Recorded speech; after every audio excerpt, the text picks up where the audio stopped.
C'est historique, Donald Trump revient à la Maison-Blanche et devient ainsi le 47e président des États-Unis d'Amérique. C'est le comeback pour le républicain qui compte mettre en place son vaste programme de développement de l'Amérique. Mais au-delà de ce retour, Donald Trump reste une énigme. Pourquoi séduit-il encore les Américains? Quelles pourraient être les conséquences de ce comeback sur la scène politique internationale? Nous en parlerons avec notre invité de ce jour, M. Serge Nedro. Bienvenue, M. Serge Nedro. Merci de m'inviter sur le plateau. Donald Trump a été le 45e président des États-Unis d'Amérique. Il fait son grand retour comme le 47e président cette fois-ci. C'est historique, M. Nedro. En effet, c'est vraiment historique. C'est un événement majeur que nous vivons là, que nous regardons. Nous sommes témoins de quelque chose de très important.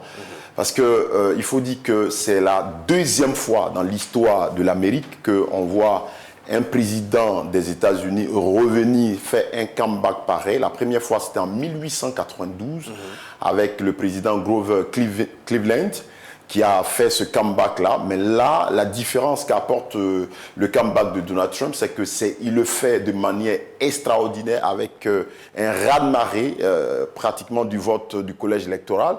Là, il prend pratiquement 312 grands électeurs sur 538. Et là, il vient encore de prendre le contrôle, le Parti républicain vient de prendre le contrôle du Sénat et ils sont en passe de prendre le contrôle de la Chambre des représentants. Et comme on dit chez nous, il revient de très loin. Pour l'Occident et même pour les Africains, le président Donald Trump reste une énigme.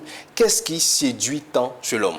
Ce qui séduit chez Donald Trump, c'est le fait que les Américains se voient en lui. Parce que c'est un monsieur qui parle comme un Américain normal, qui dit ce qu'il pense, qui n'est pas dans le politiquement correct en tant que tel, et donc qui réagit comme il faut réagir en temps normal. Vous voyez qu'il est toujours en train de dire des propos outranciers, il est toujours en train de dire des propos qui pourraient être qualifiés d'injurieux, mais c'est comme ça, l'Américain est, et l'Américain a toujours, comme je l'ai dit une fois sur votre plateau télé, l'Amérique élit chaque fois un commandant en chef. Voilà, un commandant en chef. L'Amérique n'élit pas, un politiquement correct ou bien quelqu'un qui est un énarque, comme on voit ici un peu dans la francophonie. Les Américains veulent un commandant en chef, un leader fort, quelqu'un qui peut évidemment sauver des gens, et c'est ce qu'il a fait, et je pense que ça a joué, cette stratégie.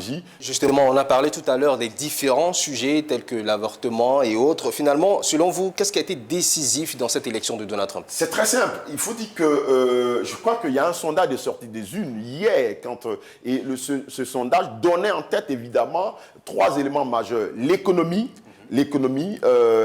l'immigration et puis la démocratie. Parce qu'évidemment, le Parti démocrate a présenté Donald Trump comme étant un fasciste, comme étant celui qui ne veut pas respecter les institutions au regard de ce qui s'est passé le 6 janvier 2021. Donc nous nous souvenons de cet élément. Donc, mais ce qui a joué, c'est l'économie.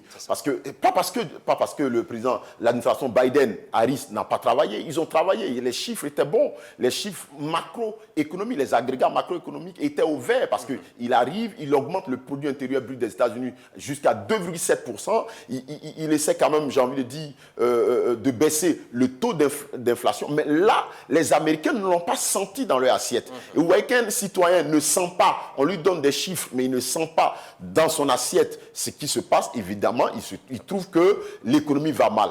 Et l'autre élément important quand même, c'est aussi, on est toujours dans l'élément de l'économie, c'est l'inflation.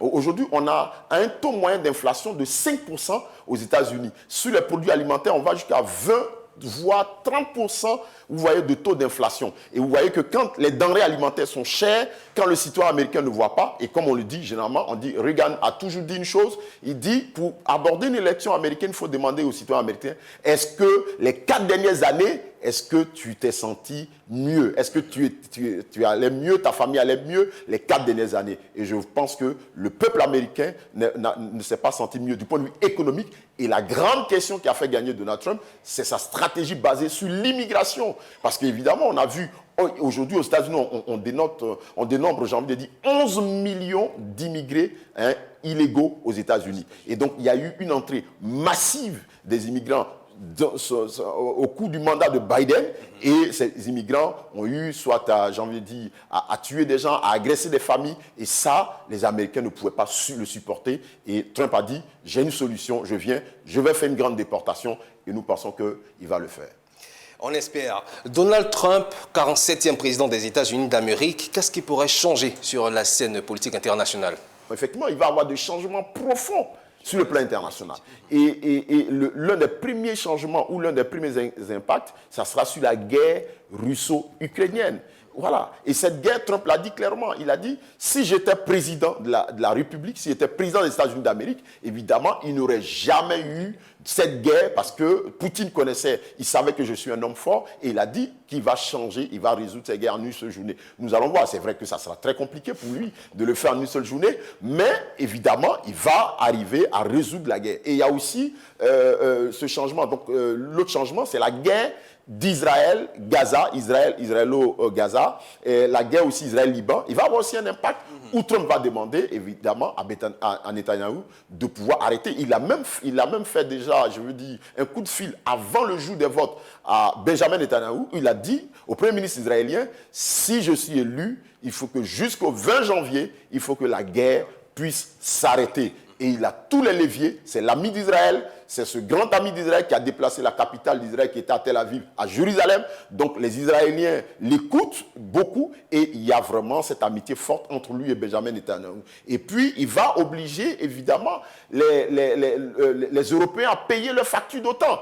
Parce que depuis un bon moment, il se trouve que les Européens vivaient de la protection américaine sous parapluie américain sans payer leurs factures au sein de l'OTAN. Et donc, il va obliger les Européens à le faire. Et on a senti aujourd'hui, je crois que le président Macron a téléphoné au Premier ministre de l'Allemagne, Olaf Scholz, en lui disant il faut que les deux pays, l'Allemagne et la France, puissent prendre le leadership, parler ensemble pour pouvoir voir comment est-ce que l'Europe peut se défendre vis-à-vis, j'ai envie de dire, du retrait, vis-à-vis de la politique isolationniste de Trump. Et donc, il faille que l'Europe se trouve une solution sans les Américains. Et je pense que voilà, ces impacts qu'il va avoir. Et le dernier élément d'impact, c'est vraiment la Chine. Trump va évidemment regarder, il va se positionner sur la Chine parce qu'aujourd'hui, il faut le dire clairement, la Chine est le grand et le premier ennemi des États-Unis, le premier concurrent des États-Unis. Merci beaucoup, M. Serge Nedro, pour toutes ces précisions. Je rappelle que vous êtes économiste, président de la Chambre de commerce canado-africaine d'Ottawa. Et avec vous, nous avons essayé de décrypter les élections aux États-Unis, dont le retour de Donald Trump à la Maison-Blanche. Merci beaucoup d'avoir été sur notre plateau. Merci encore.